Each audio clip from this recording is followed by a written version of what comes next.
So if you're retired and you're looking to buy a new car, I'm going to tell you something that's going to sound completely backwards to you. Forget everything you and I learned about paying cash. I've met with thousands of retirees over the years, and I've noticed something very interesting. That as we get to the point where we've got enough money to pay cash for a car, cash is king. We're going to walk into that dealership and we're going to negotiate the best price. This sales guy is going to take me seriously, and I'm going to walk out of there with the car I want and the price I want because I'm walking in with cash. Newsflash, that's not how the game's played anymore. You know why? They're not selling cars. They're selling money. So you might think, well, I've already told them I'm paying cash, so I have no reason to go into that finance manager's office because I know that's where they make their most money. I've been around the block, man. I've seen this before. Well, what you don't understand is that once you tell them you're paying cash, it's not like they're going to write the car, write the deal that you want and send you away. They've got a playbook. They've got a playbook for cash buyers and they've got a playbook for finance buyers.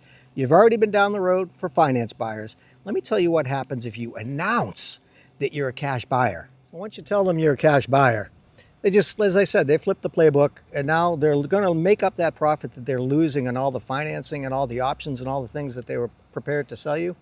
And they're still going to make that money. They're going to make up that money any way they can. And one of the ways that they'll do it is they won't come off the price.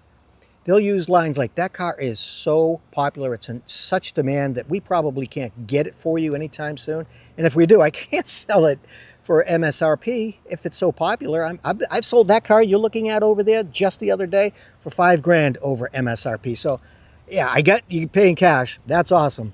But there's nothing I can do about the price. Everybody wants the car that you want. Second way that they're going to try to make up the profit is by being hard and fast on the fees, the documentation fees, the processing fees. They're going to tell you the options on the sticker that you're looking at aren't negotiable. Those are dealer installed options. There's nothing they can do about it. You've got to buy the car with those options. If you're financing, and we can have that conversation another time, you've got some room to leverage and maybe get a few bucks off of each of those items because they know that they're making the money up front on the spread of the finance or any other options that they've sold you. But you really don't have that leverage when you're paying cash. But you're not going to know that. They're just going to say, it's unfortunately, that's company policy. We don't negotiate these things. Yeah, they do, just not with you. And here's the worst part, the part that nobody ever tells you, is that they know exactly how much money they need to make on each car. And there's so much money being made behind the scenes, rebates or incentives from the actual manufacturer.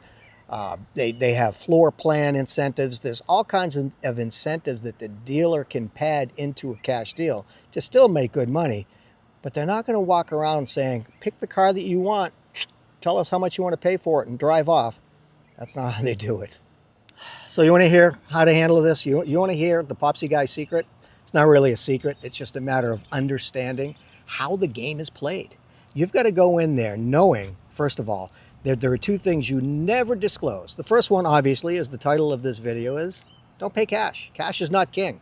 It's not what you and I grew up thinking it was. We walk in, we have the leverage. It doesn't exist anymore because, as I said, they're not selling cars, they're selling money. So you've taken the selling money part off the table. Okay, so here's my advice. There's 3 letters that you need to know. And if you get nothing out of this conversation today, write this down, OTD. What does that stand for? Out the door. Your job to protect yourself is to get the out the door price. That is the cost of the car, the cost of all the fees, the add-ons, anything else, so that you know exactly how much you're paying for the car. You can do that with the actual salesman. You can negotiate back and forth. Don't get nervous when he gets up and he goes, well, I got to check this with my manager. That's just protocol. That's part of the playbook. They want you sitting in that room all by yourself, questioning your very existence and why you even walked into this place. But they also want you to focus in on how bad you really want the car. Don't fall for it. It's all psychological.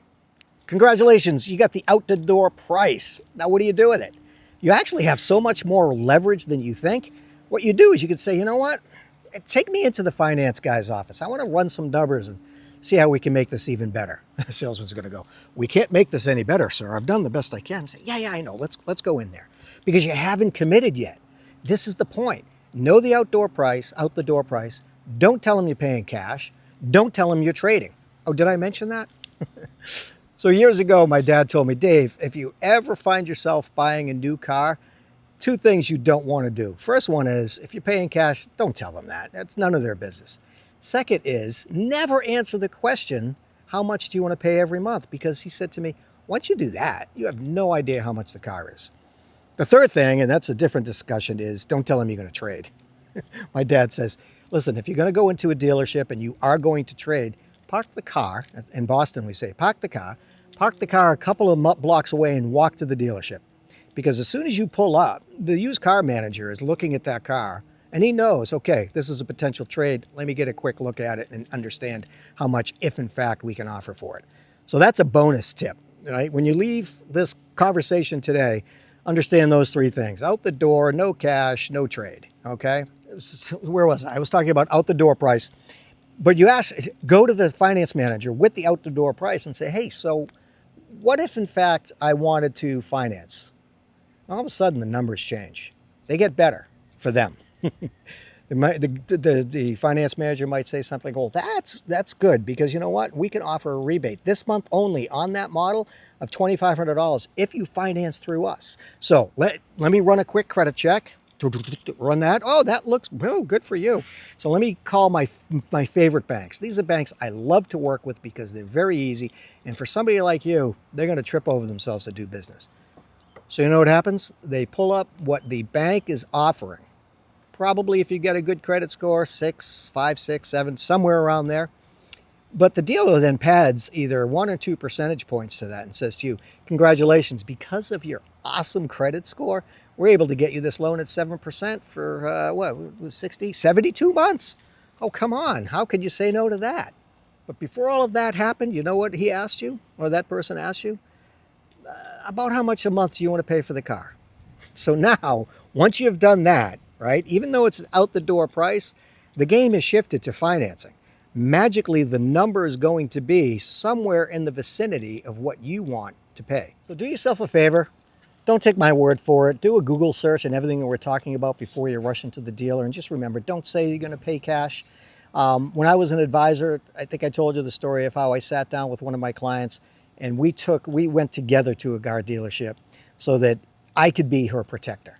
And let me just say this, if your advisor, who you're paying 1% to manage your portfolio, is not offering, number one, to review any deals like this for you, or even going to the dealership and working in your behalf, find a new advisor. As a matter of fact, I'd encourage you to download my Advisor Truth Kit. If you are in the position where you need to find a new advisor, use this. It's a free resource. Tell me how it works out. And if you like this contrarian viewpoint, check this video out because I think you're going to love this.